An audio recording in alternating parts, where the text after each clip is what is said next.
হাইব্রিডেশনের বা সংকরণের আজকের যে ক্লাসটা খুব গুরুত্বপূর্ণ ক্লাস হতে চলেছে।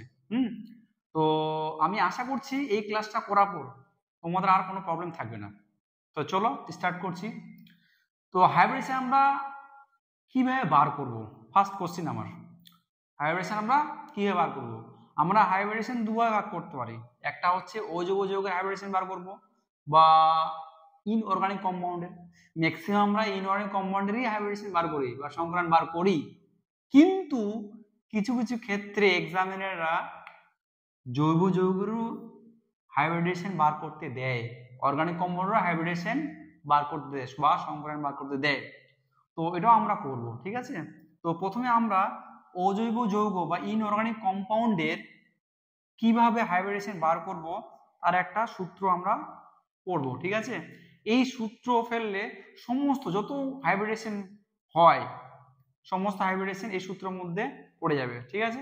তো সংকরায়ন বা hybridization equal to half V plus X minus C plus A. Sir ভিটা কি?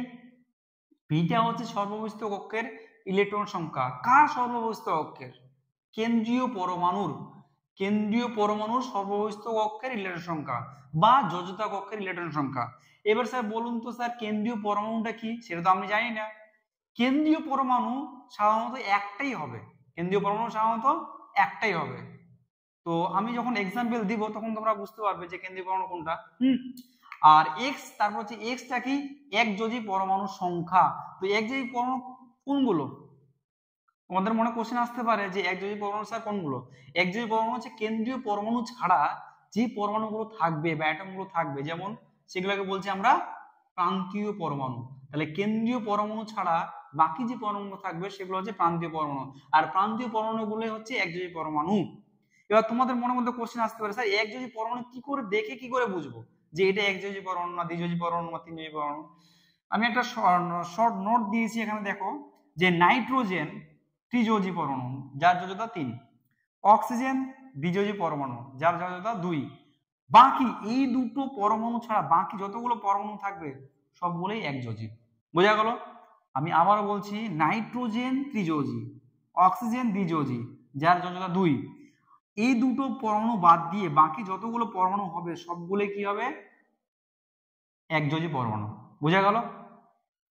এবার তারপরে সি দিয়ে হচ্ছে ক্যাটায়ন বা পজিটিভ চার্জের সংখ্যা। তারপর হচ্ছে এ হচ্ছে অ্যানায়ন মানে হচ্ছে নেগেটিভ চার্জের সংখ্যা। এই সূত্র দিয়ে যতগুলো হাইব্রিডেশন হবে বা পরীক্ষায় আসবে সবগুলো এই সূত্র দিয়ে আমরা করতে পারবো, ঠিক আছে। তো একটা এক্সাম্পল তোমাদের দিচ্ছি, চলো।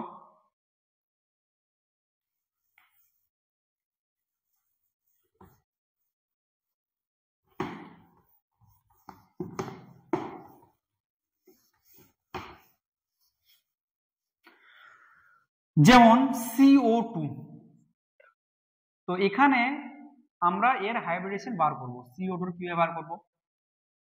তো ফার্স্ট আমাদের সূত্রটা ফেলতে হবে, সংকরায়ন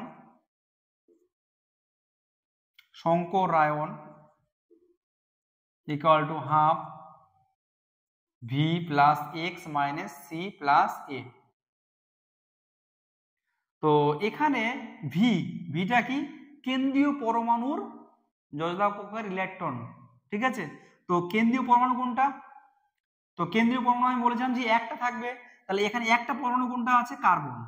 তাহলে কার্বনের সর্ববস্থিত কক্ষের ইলেকট্রন সংখ্যা কত? তার আগে আমাকে জানতে হবে কার্বনের পরমাণু সংখ্যা কত। তাহলে কার্বনের পরমাণু সংখ্যা কত? 6। কার্বনের পরমাণু সংখ্যা 6। তাহলে এর সর্ববস্থিত কক্ষের ইলেকট্রন সংখ্যা কত? তাহলে 6 হলে কি হবে? 2 আর 4। তাহলে এটা হচ্ছে 4টা হচ্ছে সর্ববস্থিত কক্ষের ইলেকট্রন সংখ্যা। তাহলে এখানে বসিয়ে দিব হাফ ভি এর জায়গায় আমরা সর্ববস্থিত কক্ষের ইলেকট্রন সংখ্যা ভি এর জায়গায় আমরা 4 লিখে দেব প্লাস। এবার এটা হচ্ছে কেন্দ্রীয় পরমাণু, কেন্দ্রীয় পরমাণু ছাড়া বাকি যে পরমাণুগুলো থাকবে সেগুলোকে আমরা কি বলি? প্রান্তীয় পরমাণু। তো এখানে প্রান্তীয় পরমাণু কি আছে? অক্সিজেন আছে, কিন্তু অক্সিজেন তো একযোজী নয়, দ্বিযোজী। তাহলে একযোজী পরমাণু তো নেই, তাহলে এখানে কি হবে? 0 হবে। মাইনাস ক্যাটায়ন, পজিটিভ চার্জ কি আছে? নেই, 0। প্লাস অ্যানায়ন কি আছে? নেগেটিভ চার্জ কি আছে? নেই, তাহলে কি হবে? 0 হবে। তাহলে পরে থাকলো কি 4/2, তার মানে 2 2 হলে সংকরায়ন কত হয় sp sp, তার মানে সরল রৈখিক। sp মানে সরল রৈখিক বা লিনিয়ার সরল রৈখিক। ঠিক আছে, এটা আমরা সিম্পল একটা এক্সাম্পল দিলাম। এরপরে হচ্ছে পজিটিভ আর একটা নেগেটিভ দিয়ে এক্সাম্পল দিচ্ছি, তোমরা খাতায় নোট ডাউন করো। ঠিক আছে, এবার পজিটিভ আর একটা নেগেটিভ দিয়ে এক্সাম্পল দিচ্ছি।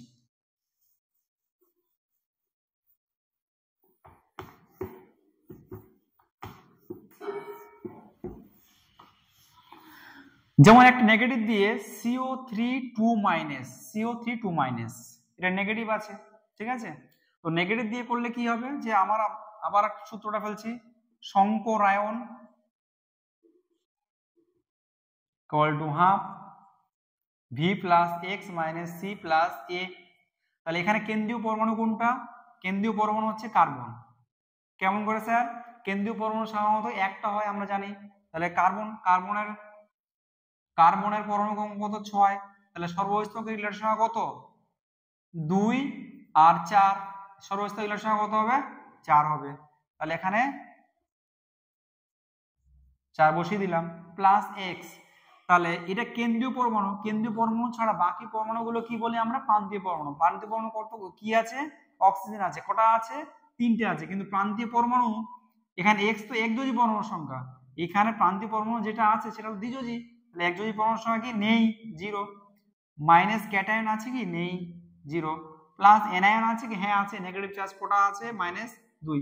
তাহলে এখানে মাইনাস আছে কিন্তু সূত্রতে প্লাস আছে, এখানে মাইনাস বসাবো না, এখানে 2 এ বসাবো। এই জায়গাটা দেখে নাও, মাইনাস আছে এখানে মাইনাস বসাবো না, সূত্রতে প্লাস মানে প্লাসে বসাবো। তাহলে কত হলো 4 আর 2 কত 6/2, তার মানে 3 হলে কত হবে sp2 2, একটা s অরবিটাল বা একটা x কক্ষক আর p দুটো কক্ষক আছে, তাহলে sp2 মানে 3টা। বুঝতে পারলাম? তাহলে এটা হচ্ছে নেগেটিভ দিয়ে, যদি নেগেটিভ থাকে। তাহলে এবার একটা পজিটিভ দিয়ে দেখাই কিভাবে হচ্ছে, তোমরা খাতায় নোট ডাউন করে নাও।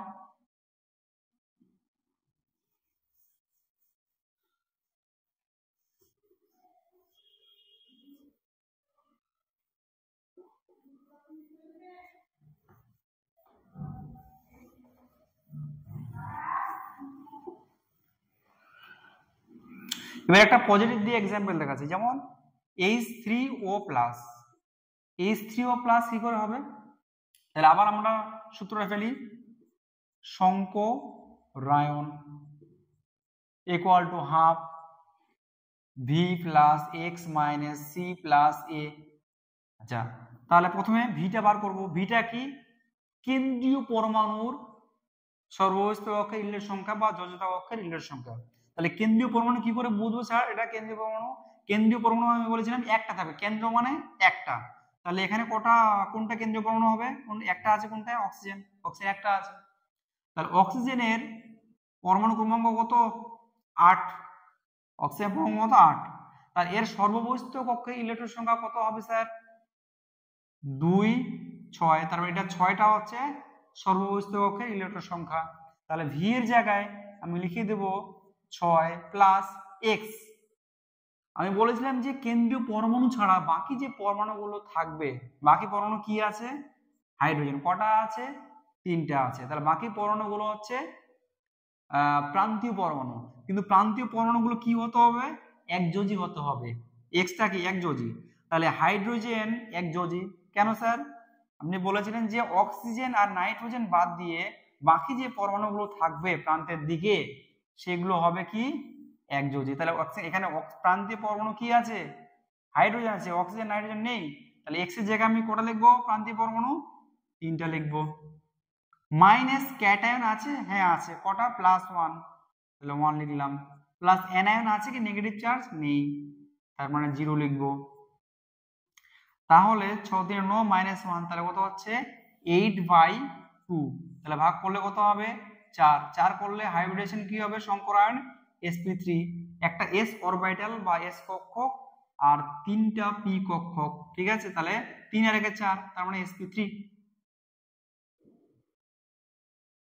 তোমরা খাতায় নোট ডাউন করে নাও।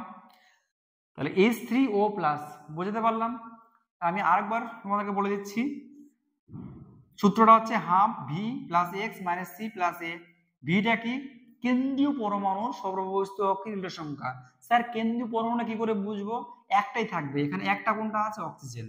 তাহলে অক্সিজেনের পরমাণু ক্রমাঙ্ক কত এর আগে জানতে হবে, 8। তাহলে 2 আর 6, 6টা হচ্ছে তার সর্ববস্তু অক্ষের ইলেকট্রন সংখ্যা। এবার নেক্সট চলে আসি এক্স। এক্সটা হচ্ছে একযোজী পরমাণুর সংখ্যা। কেন্দ্রীয় পরমাণু ছাড়া বাকি যে পরমাণুগুলো থাকবে সেগুলো হচ্ছে প্রান্তীয় পরমাণু। তাহলে বাকি পরমাণু কি আছে? হাইড্রোজেন আছে, হাইড্রোজেন একযোজী। অক্সিজেন আর নাইট্রোজেন বাদ দিয়ে বাকি যেগুলো থাকবে সেগুলো কি? একযোজী। তাহলে একযোজী কটা? 3টা। মাইনাস ক্যাটায়ন একটা আছে, অ্যানায়ন নেই, তার মানে 8/2 মানে 4 sp3। তাহলে ক্যাটায়ন দিয়ে একটা দেখালাম, অ্যানায়ন দিয়ে একটা দেখালাম, একটা সিম্পল। আর একটা দেখাই তোমাদেরকে, এটা নোট ডাউন করে নাও।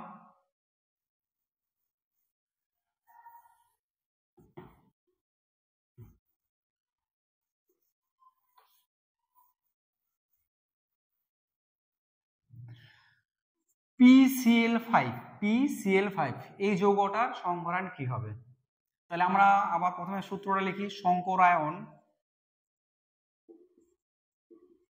Equal to half V plus X minus C plus A. Sir এখানে ভি মানে হচ্ছে কেন্দ্রীয় পরমাণুর সর্ববস্তু অক্ষের ইলেকট্রন সংখ্যা। তাহলে কেন্দ্রীয় পরমাণু কি করে বুঝবো? একটা থাকবে। তাহলে PCl5 এর মধ্যে কটা আছে? ফসফরাস একটা আছে। তাহলে একটাই যেহেতু আছে তাহলে এটা হবে ফসফরাসটা কেন্দ্রীয় পরমাণু। তাহলে ফসফরাসের পরমাণু কত? 15। তাহলে সর্ববস্তু অক্ষের ইলেকট্রন সংখ্যা কত? 2, 10 আর 5। তাহলে কটা হবে? 2, 8 আর 5। তাহলে 2 আর 8, 10 আর 5, তাহলে সর্ববস্তু ইলেকট্রন কত? 5। তাহলে হাফ 5 প্লাস। এবার কেন্দ্রীয় পরমাণু ছাড়া বাকি পরমাণুগুলো কি বলছিলেন? একযোজী হতে হবে, অক্সিজেন আর নাইট্রোজেন বাদ দিয়ে। অক্সিজেন যেহেতু দ্বিযোজী আর নাইট্রোজেন ত্রিযোজী, তাহলে এই কেন্দ্রীয় পরমাণু ছাড়া বাকি যে পরমাণু থাকবে সেগুলো প্রান্তীয় পরমাণু, কিন্তু সেটা একযোজী হতে হবে। তাহলে ক্লোরিনটা কি? একযোজী। সেটা কটা আছে? 5টা আছে। মাইনাস ক্যাটায়ন আছে? নেই। অ্যানায়ন আছে কি? নেই, 0। অক্সিজেন আর নাইট্রোজেন বাদ দিয়ে বাকি যে পরমাণুগুলো থাকবে সেগুলো সবগুলোই একযোজী। তাহলে এখানে দেখো কেন্দ্রীয় পরমাণু ছাড়া বাকি পরমাণু কি আছে? ক্লোরিন। সবগুলো কি চোখ বন্ধ করে লিখে দিবে, ভুল হবে না, ঠিক আছে? তাহলে এখানে 5, 5, 10/2, তার মানে কত হচ্ছে? 5। 5 হলে সংকরায়ন কি হবে স্যার? sp3d।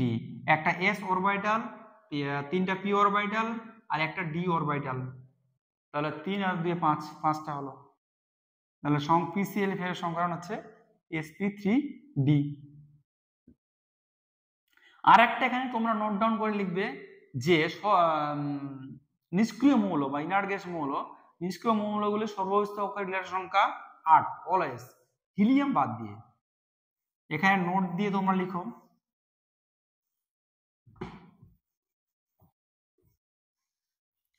নোট দিয়ে লিখবে নিষ্ক্রিয় মৌলগুলির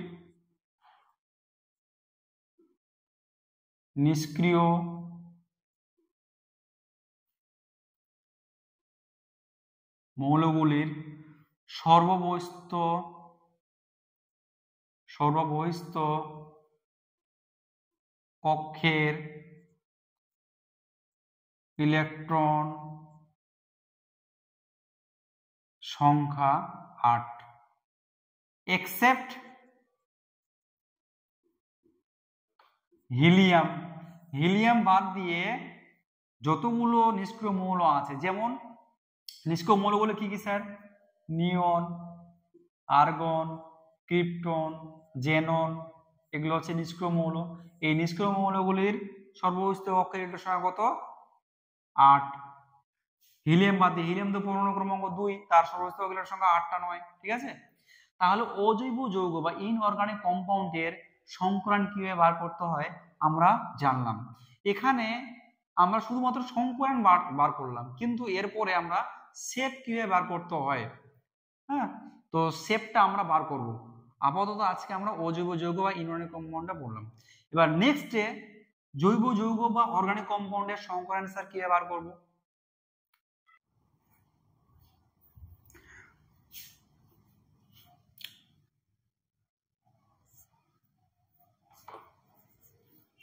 তাহলে অর্গানিক কম্পাউন্ড বা জৈব যৌগের যদি ডবল বন্ড থাকে বা ট্রিপল বন্ড থাকে তাহলে কিভাবে করব? যেমন একটা এক্সাম্পল দিচ্ছি, সি ডবল বন্ড সি, এটা। তাহলে এই কার্বনের চারপাশে কটা সিগমা বন্ধন আছে? একটা, দুটো। আর এখানে কটা আছে? একটা সিগমা আর একটা পাই। তাহলে আমি পাইটা নেব না, শুধু সিগমা বন্ধন। এখানে সিগমা একটা আছে আর একটা পাই বন্ধন আছে। তাহলে কটা সিগমা বন্ধন টোটাল? একটা, দুটো, তিনটে। তাহলে এই কার্বনের চারপাশে তিনটা সিগমা বন্ধন, আর তিনটা সিগমা বন্ধন মানে সংকরণ কি হবে? sp2। বোঝা গেল? এই কার্বনের চারপাশে কটা সিগমা বন্ধন স্যার? এটা একটা, এটা একটা। তাহলে এটা সিগমা বন্ধন, এটা একটা সিগমা বন্ধন।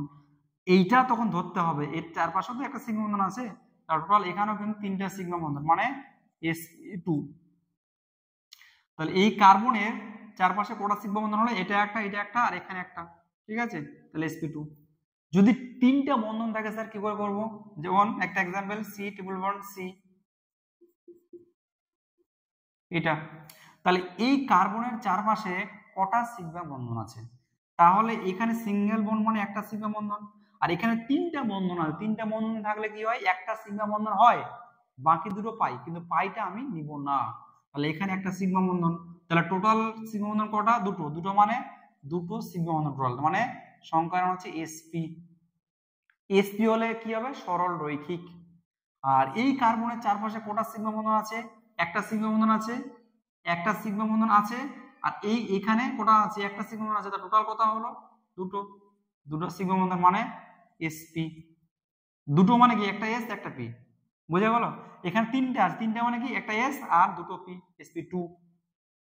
তাহলে জৈব যৌগ বা অর্গানিক কম্পাউন্ডের কিভাবে সংকরণ বার করতে হয় এইভাবেও কোশ্চেন দেয় পরীক্ষাতে, এটাও আমাদেরকে জানতে হবে। বুঝা গেল? তো নেক্সট ক্লাসে আমরা অজৈব যৌগের আরেকটু সংজ্ঞা বার করবো, যেটা হচ্ছে বিভিন্ন ধরনের কম্পাউন্ডের শেপটা কি ব্যবহার করতে হয়, ওখান থেকে কোশ্চেন বেশিরভাগ দেয়। বুঝা গেল?